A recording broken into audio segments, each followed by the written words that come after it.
പൂർവാധികം അനുഗ്രഹമായി നടന്നുകൊണ്ടിരിക്കുന്നു. പ്രവർത്തനങ്ങൾക്ക് എന്നോടൊപ്പം നേതൃത്വം നൽകുന്ന കർത്തൃദാസന്മാരാണ് എൻ്റെ അടുത്തിരിക്കുന്നത്. Vice president pastor Raju Bokhala, secretary pastor Shibu Neduveli, joint secretary pastor C എബ്രഹാം, FPC കേരള സ്റ്റേറ്റിൻ്റെ യുവജന സംഘടനയുടെ മുൻ പ്രസിഡന്റും ഇപ്പോഴത്തെ പ്രസ്ബറ്ററി മെമ്പറുമായിരിക്കുന്ന പാസ്റ്റർ ഡാനിയേൽ കൊന്ന നിൽക്കുന്നത്. ഞങ്ങൾ ഇന്ന് ഈ വൈകുന്നേരം MBFTയുടെ പ്രവർത്തകർ ഞങ്ങളെ വന്ന് കണ്ടു. സഭയുടെ പ്രവർത്തനങ്ങളെക്കുറിച്ച് അറിയുവാനുള്ള താല്പര്യത്തിൽ അവർ ഞങ്ങളെ സമീപിച്ചതുകൊണ്ട് സഭയുടെ പ്രവർത്തനങ്ങളെക്കുറിച്ച് ചില കാര്യങ്ങൾ പറയുന്നതിൽ സന്തോഷമുണ്ട്. ഈ വർഷക്കാലം എല്ലാ ഡിസ്ട്രിക്റ്റുകളും റവന്യൂ ഡിസ്ട്രിക്റ്റുകളിലും കേരള സ്റ്റേറ്റ് കൗൺസിലിൻ്റെ ആഭിമുഖ്യത്തിൽ 1, 2, 3 ദിവസങ്ങൾ ഉപവാസ പ്രാർത്ഥന ക്രമീകരിക്കുവാനിടയായത് വലിയൊരു ആത്മീയ ഉണർവിന് അത് കാരണമായി തീർന്നു. എല്ലാ ഡിസ്ട്രിക്റ്റുകളിലും സെൻട്രൽ വാസന്മാരും വിശ്വാസികളും ധാരാളം ആ ഉപവാസ പ്രാർത്ഥന പങ്കെടുത്തു. അങ്ങനെ കേരളത്തിൻ്റെ തെക്കേറ്റം മുതൽ വടക്കേറ്റം വരെ ഏറ്റവും അനുഗ്രഹിക്കപ്പെട്ട ഉപവാസ പ്രാർത്ഥനയും ഉണർവയോഗം നടന്നു. വളരെ കൂടുതൽ സമയം മധ്യസ്ഥ പ്രാർത്ഥനയ്ക്ക് വേണ്ടിയാണ് ഉപവാസ പ്രാർത്ഥനയിൽ സമയമെടുത്തത്. ആ പ്രാർത്ഥന സഭയ്ക്ക് വളരെ അനുഗ്രഹമായിരുന്നു. ബഹുമാന്യനായ സ്റ്റേറ്റ് സെക്രട്ടറിയാണ് മധ്യസ്ഥ പ്രാർത്ഥനയ്ക്ക് എല്ലായിടത്തും നേതൃത്വം നൽകിയത്.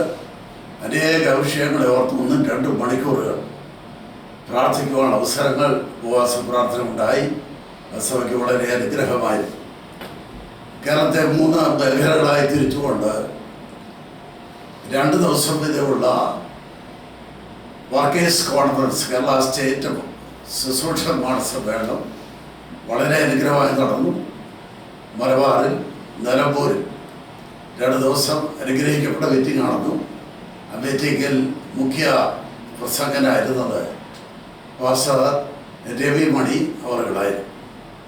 തുടർന്ന് പെരുമ്പാവൂർ, കീഴിലത്തും അടൂരിലും ഈ 2 ദിവസത്തെ മീറ്റിംഗ് നടന്നു. ആ മീറ്റിങ്ങുകളിൽ മുഖ്യ പ്രസംഗനായിരുന്നത് പാസ്റ്റർ D. മോഹനായിരുന്നു. ഇപ്രാവശ്യത്തെ 3 മേഖലകളുടെയും വർക്കേഴ്സ് കോൺഫറൻസ് പങ്കെടുത്ത് എല്ലാവർക്കും ഒരുപോലെ വളരെ അനുഗ്രഹമായി തീർന്നെന്നുള്ള സാക്ഷ്യം ദൈവദാസന്മാർക്ക് ലഭിച്ചു.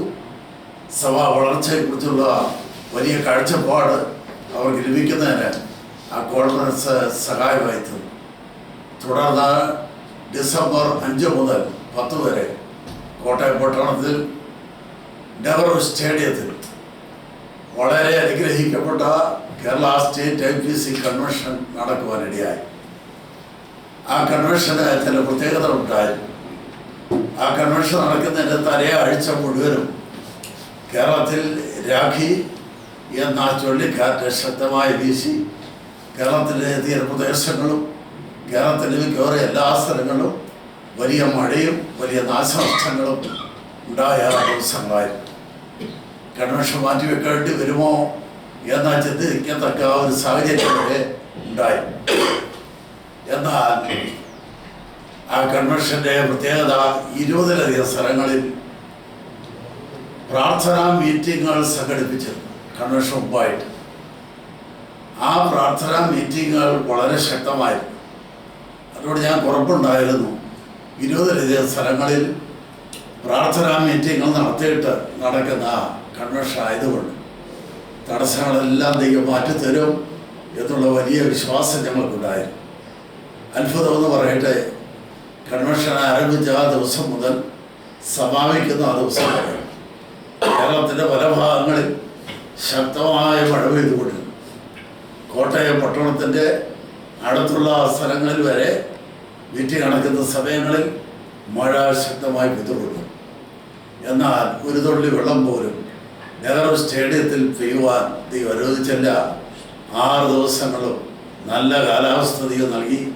അതിനേക്കാൾ എല്ലാവർക്കും അത്ഭുതം തോന്നിയത് കൺവെൻഷൻ തീർന്ന അന്ന് വൈകുന്നേരം കോട്ടയം പട്ടണത്തിൽ അതിശക്തമായ മഴ പെയ്തു. 6 ദിവസം മഴ പെയ്തില്ല. കൺവെൻഷൻ തീർന്ന അന്ന് രാത്രി കോട്ടയത്ത് ശക്തമായ മഴ പെയ്തു.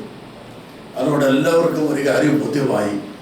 കോട്ടയം പട്ടണത്ത് നടന്ന IPC സ്റ്റേറ്റിൻ്റെ കൺവെൻഷൻ ദൈവത്തിൻ്റെ ഹിതപ്രകാരം ദൈവത്തിൻ്റെ പ്രോഗ്രാമിൽപ്പെട്ട ഒരു കൺവെൻഷനാണെന്ന് എല്ലാവർക്കും ബോധ്യമായി. അതുതന്നെയുമല്ല, അതിഥി പ്രസംഗകരായി വന്ന ആളുകളെക്കുറിച്ച് വലിയ ആരോപണങ്ങൾ സോഷ്യൽ മീഡിയയിൽ കൂടെയും മറ്റ് ചില ക്രൈസ്തവ പ്രസിദ്ധീകരണങ്ങളിൽ കൂടെയും വലിയ ആരോപണങ്ങൾ നടത്തിക്കൊണ്ടിരുന്നു. കൗൺസിലുകാരെ സംബന്ധിച്ചുള്ള സംസാരങ്ങളുണ്ടായി.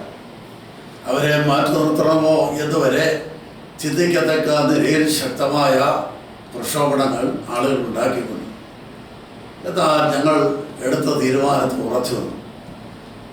ഏത് പ്രക്ഷോഭമുണ്ടായാലും ക്ഷണിച്ചിരിക്കുന്ന ദൈവദാസന്മാർ തന്നെ അവിടെ വന്ന് ദൈവവചനം പ്രസംഗിക്കണം എന്ന് തീരുമാനിച്ചു. ഞങ്ങൾ പ്രാർത്ഥിച്ചുകൊണ്ടിരുന്നു.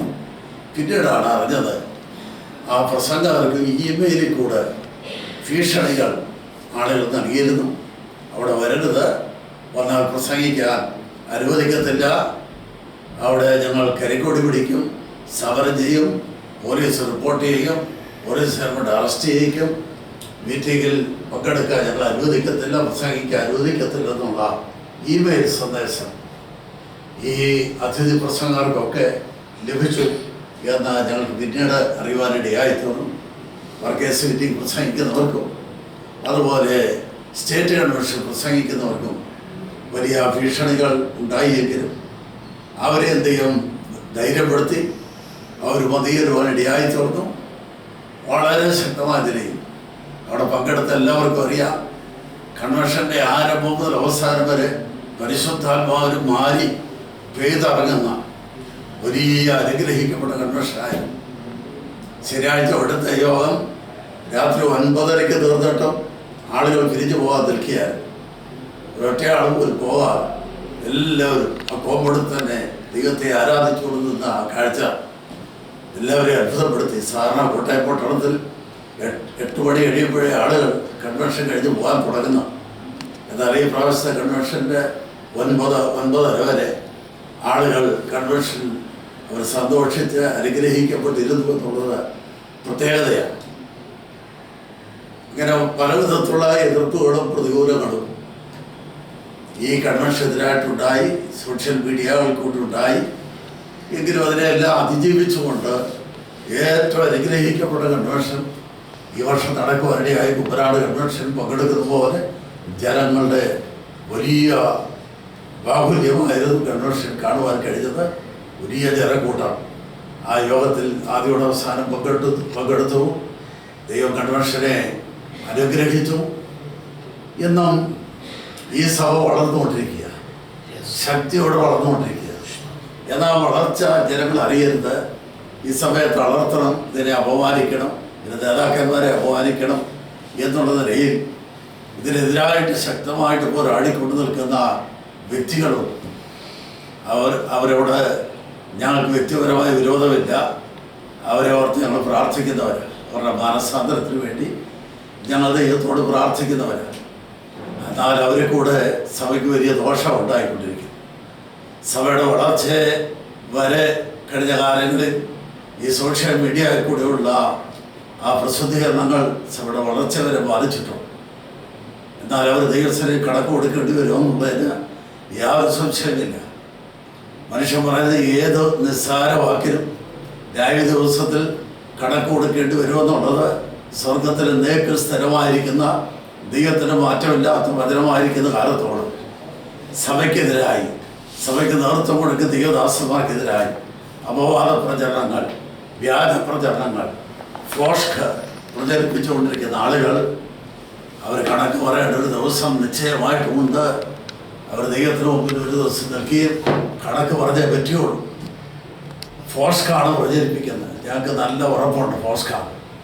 ഞങ്ങളെക്കുറിച്ചൊക്കെ വ്യക്തിപരമായിട്ട് എഴുതിയിട്ടുള്ള കാര്യം ഞങ്ങൾക്കറിയാം.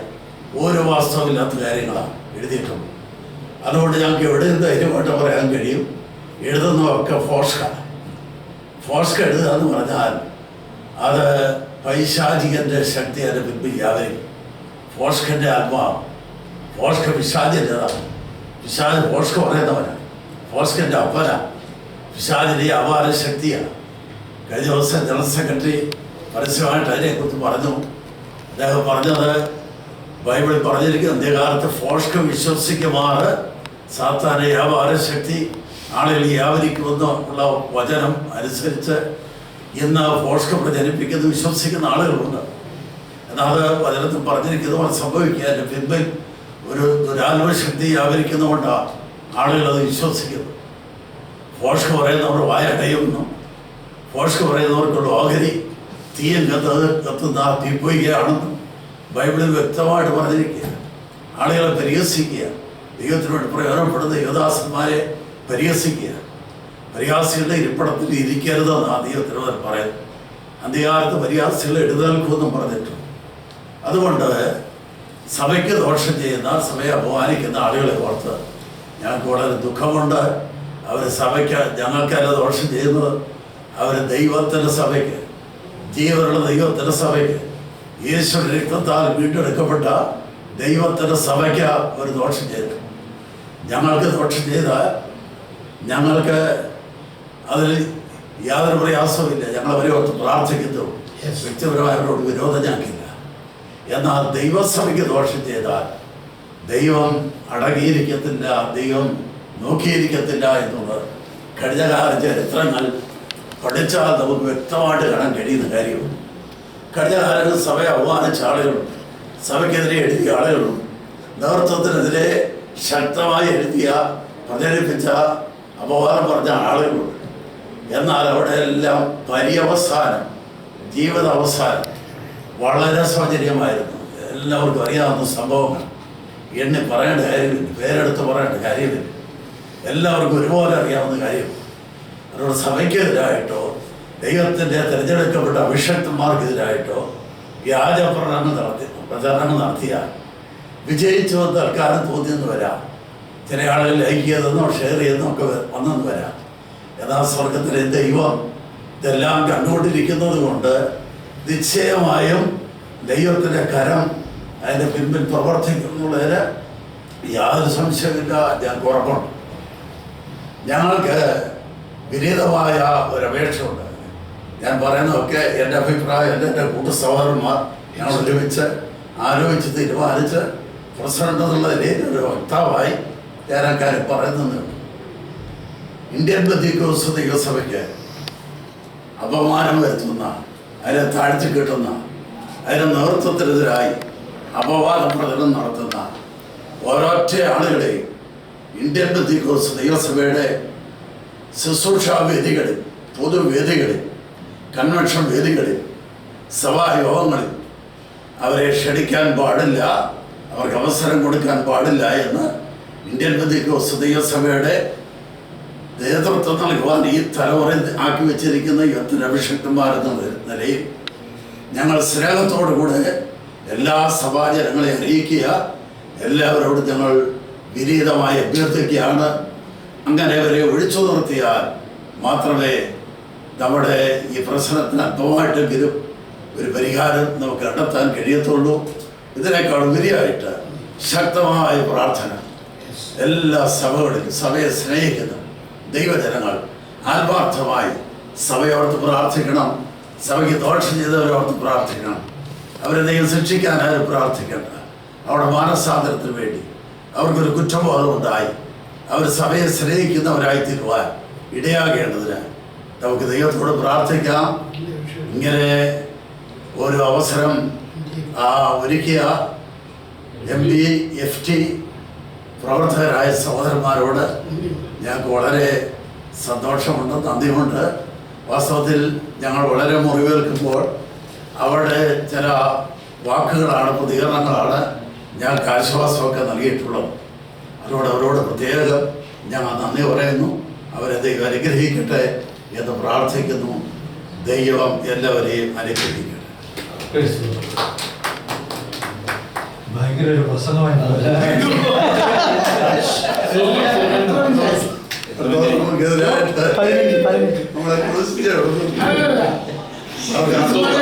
ഉമ്മാനെ വിളിക്കരുതെന്ന് ഞാൻ മറന്നു പോയി.